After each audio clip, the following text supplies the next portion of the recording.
ایرو دنوا کسوکارن ازدیان دا و کمدیتی کو خوشی هبو شادی هبو دل خوشی هبو و وگرا کسوکارن وان یان بجن جنو کچن وان دنوا چکدارن داعش دا 9 سال در باز بون کو چکدارن داعش او به هیچ سوچک وانا هبیتن او رواندن لی هولن بیوچان ین بنابرن حکومت هرما کردستانه بردامن جبو و چنده هر کچو جنکا ازدیان لهر درکا دنیای هبیتن دست چکدارن داعش دابیدان لهر درکی هبیتن اوان وگرینن دناوا کسوکارن واندا پلان حکومتی لانن پیوندیدار چنه جبو و چنده دروژن دهاتی دا یان دمن دهاتی دا وان اوین هشتا ماینه کو زیدتر 2600 کچو جنن ازدی هشتا دست چکدارن داعش دا ماینه و چبن شبو اوجی وگرن ناوا کسوکارن خواهد میوانه که برز حسین قائدی برپرس نویسینگاه رزگار کرنا رواندین کچو جنن ازدی لستودیل میل دهو گدید گلمه داویدن زۆر بەخێر بێی بەڕێز حسین سپاس کە لەگەڵ کوردستان 24 لە ئەم ماوەی ڕابردوودا توانراوە چەندین خێزانی کوردی زدی بە تایبەت ئافرەت و کچ ڕزگار بکرێن ئاکرێت بزانین کامانە لەکوێ بوون و چۆن توانراوە کە ڕزگار بکرێن ئەوانەشی کە ماون و ڕزگار نەکراون ئێستا لەکوێ نیشتەجێن لەکوێ بەدیل گیراون ئایا هیچ زانیاریتان سەبارەت بەم شوێنەکانیان هەیە؟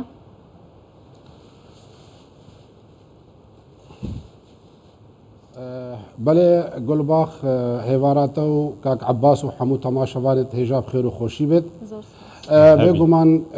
کل سال 2014 تایبەتی 3 ماه 8 سال 2014 کو جمارك زورش كسو كارد ما كفنا دست تيرورست داعش دا بگوره وی آمارال بردست ما هی کو 6417 کس ببنا اقصیر کبنا دست تيرورست دا کو اف هر شش کسید کو ایرو رادستی کسو کاریتوان هاتی نکرن بری دماکا کو پیزانین هبون شلای بالیوز اشتیو بررس نادیا مراد و کو الجیگی تایبت بون دمل دست اف خبره گشت بررس کاک نشروان بارزانیم کو حمو اجراءات پیویز برهات نکرن چه حتا گهاد نوان بو هولیرا پایتختو پشتی هنگی بو دهوکیو سپاس بو خوده کو ایرو مقاری اوان هر شش کسار را دستی کسو کاریت وابکین موکو نویسینگه ها رزگار کرنا رواندیا هولو بزاوت کو او کسی گل مکارت کنو آموشگاریت بررس کاک نشروان بارزانی دیسا سلوک حکومت هرما کردستانه و امدد بردوام بالسرهنده حتا یک کس بابت دست تیرورست دا زور باشه برز قایدی هنک زانیاری هنه تایبتن چون هندک پروسه آلوزه نخوازم بحثی وان زانیاریان بکیم لعور و شاهی و دیلان و دلخوشی و دناوا ازدیان دا و کمدیتی یعنی و پلان هیا برنامه هیا کو ددمین دهاتی دا ددمین نزیک دا اف دیلان و خوشی هیچ بردوام بن اوین دجی وگرن و زانیاری هنه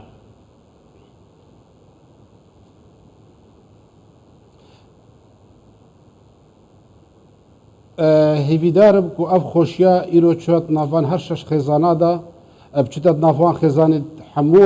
حمو خزانه دی دا ابد کو حتا نهو ماي نهات نرزگار کرن بگومان اما کو نبیسینگه تنسيق القلوان كسانوان لأنا كو اول قل مكارت كان امید بردوام البابت دیفچوناوان والبابت رزگار کرناوان چیل ولات عراق چیل سوریا یان هر جیکی دی هبت و ام پیزانینا کمت کین و هول دین اوان کسا رزگار کین ان شاء الله کارت تکرن سرهنده کیسدی بلکو دمکی نزیک یان ام قارن کو افشاهیا ایرو کفتد نافان خزانه دا کفتد نافان خزانه دیش دا بەڵێ حکوومەتی هەرێمی کوردستان بەردەوام هەوڵی داوە لەم بارەوە زۆرترین یارمەتی بگەێنێت و هاوکار بێت بۆ گەڕانەوەی ڕفێنراوانی زیدی ژێردەستی داعش بەڵام حکوومەتی عێراق تا ئێستا چ بۆ ئاوادانکردنەوەی شنگال چ بۆ گەڕانەوەی کوردانی زیدی بۆ شوێنەکانی خۆیان وەکو پێویست هەنگاوی نەناوە هیچ هەماهەنگیەکتان هەیە لەسەر ئەم کەیسانەش لەگەڵ حکوومەتی عێراق بۆی کە بتوانێت یارمەتیتان بدات؟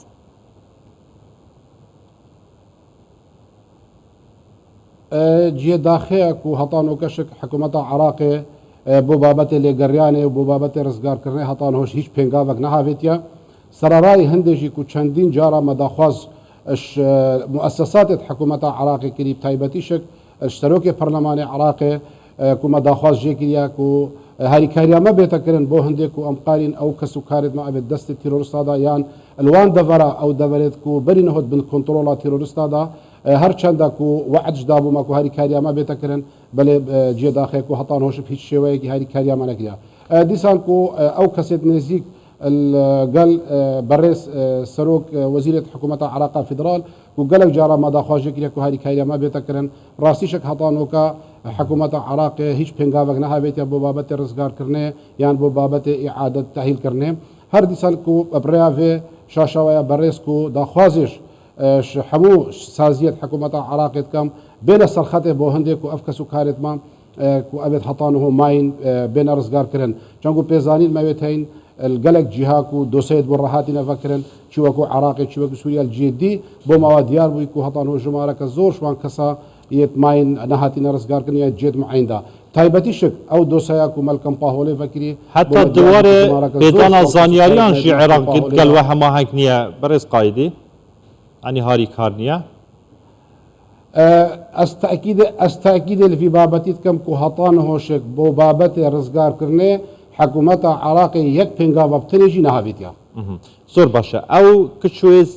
جنين ازيدي كو تين رزقار كرن وكان هامد باكيج داجديت برز قايدي كو قد زمان دايكيج جبير كريا دبا كالتوري خوجي شوناسا خوجي جبير كر بيتن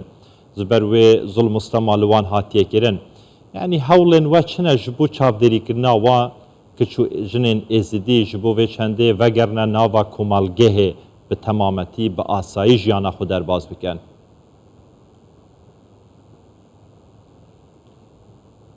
بلكو افهر شش كتشت كو هاتينا رزقار كرن افا وقت هاتينا قرتن اكشوان عمري 6 صال بون او ديشك عمري جدا بون وكو 7 صال و 8 صال و حتى 10 صال 12 صال بون بيغمان كو افا بو ما 9 صال كو كار سروان تتكرن ظلم زورداري اشكنجدان هر تشتكي خراب در حقيوان ده هاتيا كرن ديسا برناوان بو محدد و تاثير لكرنا او ينشك او فكره رشيا تيرورستي سريوان هاتيا كرن زختكي مظل سروان بو هنديكو زمانوان بيتا جوهرين بيغمان تمنت بچوك دابن وقت هاتينا دست سر كرن بيغمان زمان خوي دايكي ديش بير كان ان شاء الله الوقت بيتكو دچنا نافكسو كاريت خدا ديكو او زمانوان جارك دي دزفرتفا بو هندي ديسانكو ما وكو هر افيديه تاجنا رزقار كرن كو دي بين سنتري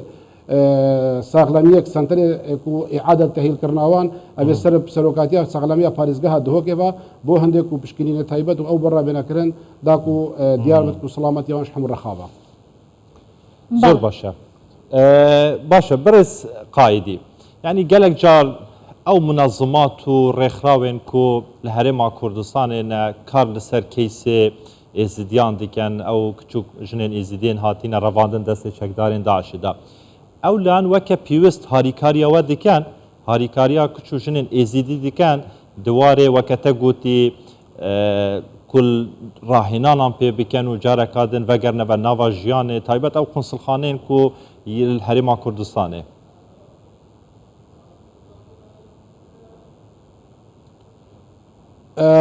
بيغمان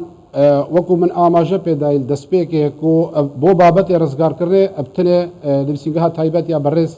باغنی شرفان بارزانی و سازیت حکومت اهرما کردستان بابت رزگار کرده رابین بو بابت دي ابت اعاده تاهيل كروان افريق خراوت ان جي او يعني ريك خراوت يو ان بو بابت رزگار کرده اواشك هیچ دولت دانوا بلکو الهيرا ان دراهنه هندك هاري كاريت ات وكو خوارنو وخوارن يعني هندك خدمات التندرستي برا بيشكش كبن بل هكا تو براوردك بكي كو او زرارا بوان كفتي يعني شك او ماوي كو او كو كفتي دس داعش دو او هاري كاري برا تركرن بل كو غلكت كيمبن لو ما شك داخوازش كوش وان سفارات وقنصليات عراقي وهرما كردستان كاين تشي قال افان ري خراوت ان جي او يعني ري خراوت يو ان كو فشارك كفتا سوران بتر هاري كاري افان بتكرن راسا خلقي ما حموي زرار من دا حمويت بالخيفة دا جيد بالقرمة هاي دي صرماز بسطاني دا بل افكسو كارد ما ابدكو ابا نح صالات بظلم وزورداري دا بيتفي بو تايبت من ديك نكوان ريك خراوها با نكوان دولتها با كو ابا تايبت هاد بانا ورقرتن كو جيانا وان هاد با خوش كرن هاد دي ساشكو ام داخوازت كين كو بين سرخاتي بو هندي كو هاري كارياوان زيدتش وان كسو كارد بي بيتا كرن باڵێ بەڕێز حوسێن قائیدی بەرپرسین و سنگی ڕزگارکردنی ڕفێنراوانی زدی لە دهۆکەوە لەگەڵ کوردستان 24 بووی زۆر سپاس.